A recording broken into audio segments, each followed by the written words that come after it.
Hello everyone, welcome back in the learning classes. और आज आए हम कुछ ऐसी चीज के साथ जो सबके सर में दर्द करते हैं। मोस्ट ऑफ जब हम हिंदी की ट्रांसलेशन करते हैं इंग्लिश में, इंग्लिश की हिंदी में, तो हमें ये पता होना बहुत जरूरी होता है कि आखिरकार हम बोल क्या रहे हैं। किसी को एक बार आपने देखा, मैं किसी को बोलता हूँ मैं जाता हूँ, तो बहुत सारी गलत बोल देते हैं। I am going, I go, I am गो, पता नहीं क्या क्या। तो इसको सही करेक्ट तरीके से आप कैसे लिख सकते हैं, इस वीडियो के बाद आप बिल्कुल जान जाएंगे। तो आज पहले हम बात करेंगे सिंपल प्रेजेंट टेंस। ये वो टेंस है जो हमारे लिए बहुत इंपॉर्टेंट है। अगर इसकी हम बात करें तो एज इंडियन सबसे पहले हमें इसकी पहचान भरतनाट्यम की तरह ता है, ती है, इस तरह की इसकी हिंदी में पहचान होती है एज इंडियन। तो ये माइंड में हमारे रहना चाहिए कि अगर किसी सेंटेंस के लास्ट में एंड में ता है, ती है, ते है आता है, तो वो सिंपल प्रेजेंट टेंस होगा।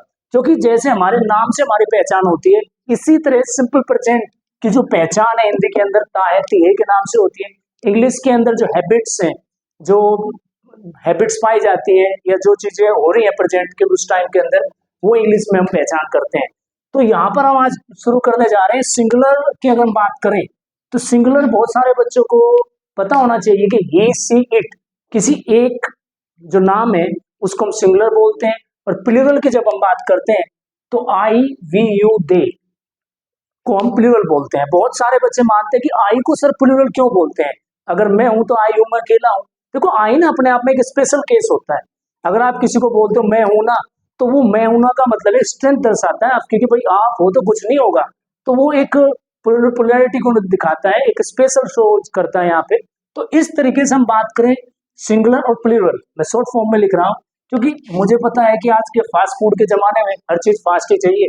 तो यहाँ पर हम सिंगुलर के साथ वर्ब की फर्स्ट फॉर्म में एस या ईएस लगाते हैं, और प्लूरल में हम वर्ब की फर्स्ट फॉर्म लगाते हैं। तो इसको समझने का बहुत आसान तरीका है कि अगर कोई भी सेंटेंस, कोई भी सब्जेक्ट ही, सी, इट से शुरू है, तो एक एग्जांपल यहाँ दे लें। अगर मैं बोल दूं ही, तो यहाँ पर अगर मैं लिखा है प्ले, तो हमें यहाँ पर इसको नहीं, हमें ये चेहरा देखना है कि किसको नमस्ते जी करनी है।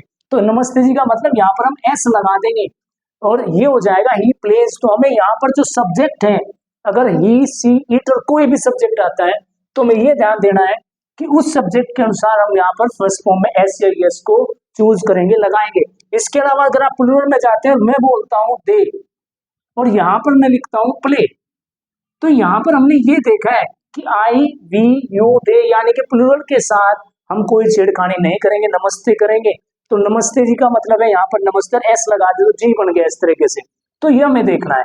इसके अलावा मैं जब बात करूं अगले टॉपिक्स के अंदर, तो नेगेटिव में जब हम जाते हैं, तो नेगेटिव में सिंगुलर में हम डज नॉट और प्लूरल में हम डू नॉट का यूज करते हैं, और वर्ब की फर्स्ट फॉर्म।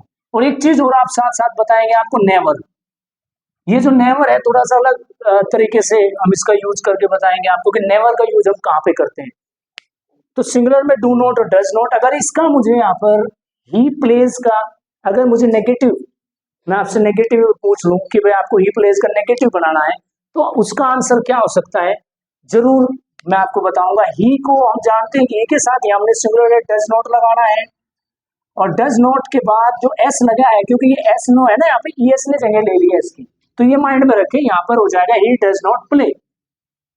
और यहाँ पर दे का अगर आप नेगेटिव बनाते हो तो दे डू नॉट प्ले। इस तरीके से हम इसको अपने माइंड में रख सकते हैं आसानी के साथ, और बहुत आसान है इसको बनाना। इसके अलावा जो नेवर है, नेवर का जो यूज होता है हिंदी के अंदर, कभी नहीं होता है, लेकिन कभी नहीं तो एक नेगेटिव है। तो ये कई बार क्वेश्चंस आता है, और बहुत सारे बच्चे इस नेवर को लेकर गलती करते हैं। बुक्स के अंदर काफी कम एक्सप्लेनेशन होते हैं नेवर के बारे में। तो मैं आपको बता दूं, नेवर का मतलब होता है कभी नहीं। अब कभी नहीं, अगर मैं बोलूं मैं चाय कभी नहीं पीता हूं, तो यहाँ पर यह सवाल हो जाएगा कि मैं चाय कभी नहीं पीता हूं, तो बहुत सारे बोलेंगे sir do not does not लगा दे इसके अंदर। तो क्या ये सही होगा डू नॉट डज नॉट लगाना इसके अंदर? सही कंफ्यूजन है भाई, क्या डू नॉट और डज नॉट के साथ हम नेवर लगा दे? ऐसा नहीं करना आपको, ये बिल्कुल रॉन्ग होगा।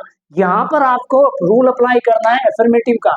एफर्मेटिव जिसमें नोट नहीं आता, ये रूल अप्लाई करना है। जो रूल आपने यहाँ पे, मैं चाय कभी नहीं पीता हूं, तो यहाँ पर अगर नेवर का एग्जाम्पल हम देखें, आई नेवर टेक टी, यहां पर ये होगा, क्योंकि यहां पर हमें ध्यान देना है कि इसके अकॉर्डिंग अगर कोई बोलते कि वह चाय कभी नहीं पीता है, तो यहां पर ही नेवर टेक्स हो जाएगा, क्योंकि यहां पर हमें जो रूल अप्लाई करना है वो अप्लाई करना है अफर्मेटिव का, तो उसके अकॉर्डिंग नेवर में बहुत इंपॉर्टेंट है, इसको जरूर अपने माइंड में रखें। नेवर का मतलब कभी नहीं है, और इसमें अकॉर्डिंग टू अफर्मेटिव हम इसका यूज करते हैं।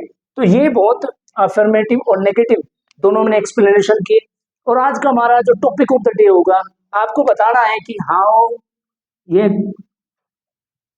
Do you pass your time at home, घर पे आप अपना टाइम कैसे बिताते हो। अगर आपको अच्छी तरह आ गया तो that's quite easy for you to understand this topic. Talk about the singular and plural again, go for the रीबैक one. So this is going to be ताए तीए and first form also or uses with the new one is never।